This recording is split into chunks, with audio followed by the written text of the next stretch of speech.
Yeah, Vadim, he's the manager of Ruslan Provodnikov and a couple of the other Russian guys at the gym.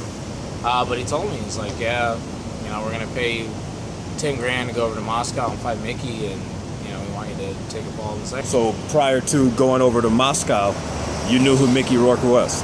Yeah, of course. It's Mickey Rourke. I'd heard about him. I'd seen his movies. I'm a fan of his. I like him.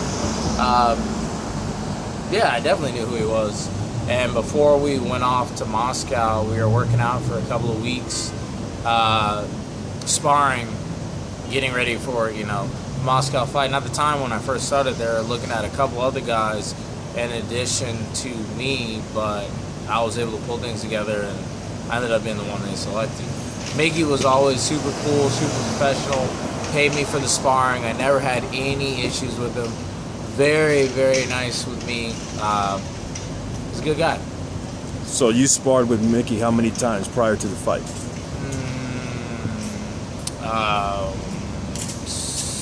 5 to 7 times. Okay.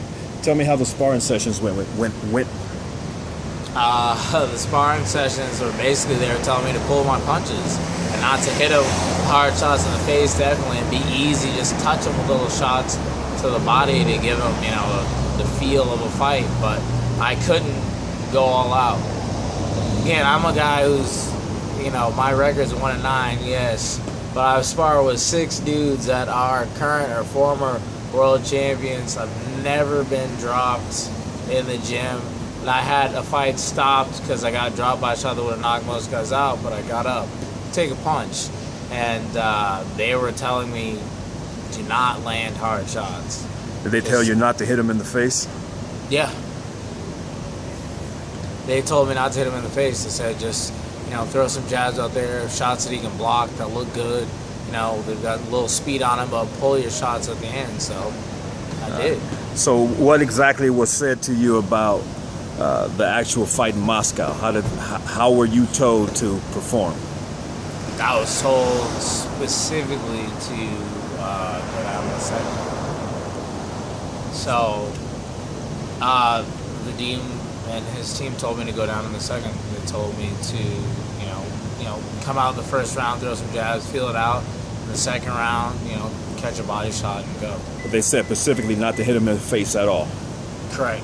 All right. So you're told for 10 grand you're gonna take a fall in the second round. All right. So now, was Mickey aware of this? No. As far as I know, Mickey had no knowledge of this. He was in the dark. Do you know how much he got paid for the fight? I have absolutely no idea how much he got paid. Right. It said that he made over 500 grand for the fight. It was an exhibition. As a licensed fighter, you know that no California or no American authority would have given him a license. So, do you think it was fair for him to have a fight at all with a professional fighter? Money talks and bullshit walks. I think the reason that the fight was in Moscow is because of licensing issues. I don't think he would have been able to get a license in too many other places. So what do you have to say for, what's your words you have for Mickey? Mickey's a stand-up guy. I think he's a nice man, great actor. He didn't have anything to do with, the fix being in. That was all his people. Being a powerful person, you have a lot of people that are kissing up to you for various different reasons. So, I would say to take a look at the inner circle, but other than that, that's it. What do you have to say for the Russian fight community? As far as what?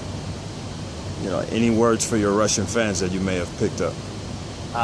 Hey, I went over there.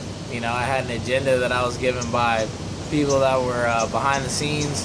I hope to maybe come back and actually have a legitimate on the up and up fight, but in the meantime, in between time, I had a great experience in Russia and hope to come back someday. All right. Thank you. You're welcome. What's your name? My name's Elliot Seymour. Tell me what's your profession. I'm a professional fighter. I'm the guy that fought Mickey Rourke in Moscow. What's your record? My record's 1-9. Taking a lot of fights on short notice. I've been homeless half my career, so I'll fight anybody, anytime, anywhere. It is what it is. When you have money and people pushing your career, it's a lot easier. You fight guys like me that desperate to get, paycheck. Who have you fought that has done something in their career so far? Fought Lewis Rose, who last I checked, he was, I think, had one loss and is like 13 or 14-1, something like that. The guy I fought in my pro debut was a stablemate with Alfredo Angulo. His name is escaping me right now, but I was the only person that went the distance with him. He was 5-2 with 4 knockouts. I'm the only person that went the distance. 3 guys that I fought were undefeated, 3-0, 4-0, 5-0, something like that going in, including the guy Lewis Rose I talked about. I fight tough fighters. I'm not getting thrown a bunch of easy fights typically, and when you're not in the gym all the time and you're out of shape and I've had to lose 13 pounds in 2 days for fights, all kinds of stuff. So it's difficult. So tell me, how did this fight with Mickey Rourke come about? It was kind of a word of mouth thing. I mean, I'd worked out at the Wild Card on and off for some years, and then just through people we know. I mean, in the gym and boxing in general, everyone knows everybody, but people from the gym knew me, and kind of his people started talking to my people, and that's how the fight came about. All right. So Vadim, he's the manager that set it all up. Yeah. He pulled all that together.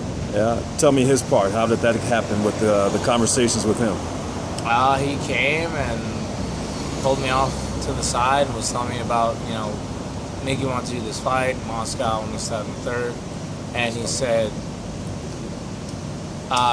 he told me, go down in the 2nd. And he was telling me,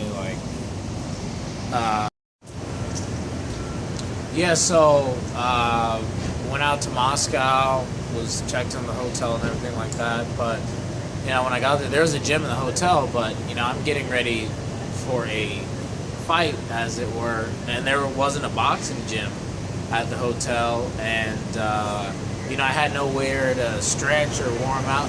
I could, again, lift weights or get on an elliptical and stuff like that. But because I was gaining weight, I couldn't even do cardio because I sweat off the weight I was gaining.